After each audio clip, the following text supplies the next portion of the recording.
आपल्या महाराष्ट्र राज्य state board मंडळाच्या पाठ्यपुस्तकामध्ये दक्षिणेतील प्राचीन राज्य यांच्याबद्दल भरपूर माहिती दिलेली आहे। त्याच्याशी रिलेटेड 2018 साली टीईटीला आलेला हा एक प्रश्न। तर सोनेरी गरुड पक्षाचे चिन्ह डॉट डॉट हे घराण्याचे होते। तर याचं योग्य उत्तर आहे शिलाहार घराणे। शिलाहार घराणे जे होते ते 3 शाखांमध्ये विभागले गेले होते। त्यातली पहिली शाखा होती उत्तर कोकण, दुसरी शाखा होती दक्षिण कोकण व तिसरी शाखा जी होती ती होती कोल्हापूर। व कोल्हापूर या शाखेचा हा सोनेरी गरुड हा एक ध्वज होता।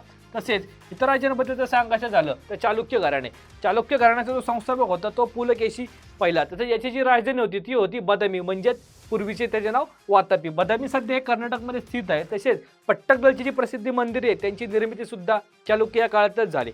सातवाहन काळ, सातवाहन काळाला हा महाराष्ट्राच्या इतिहासातला सुवर्ण काळ असा मानला जातो। त्याचा जो संस्थापक होता तो होता सिमुक सातकर्णी।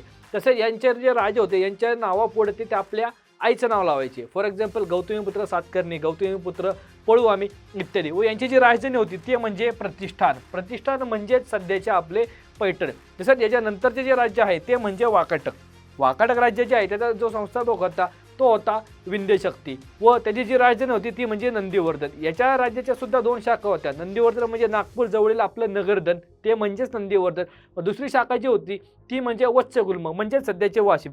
तसेच जे इतर राज्यांबद्दल जे आपण माहिती दिलेली आहे त्याबद्दल जर बोलायचं झालं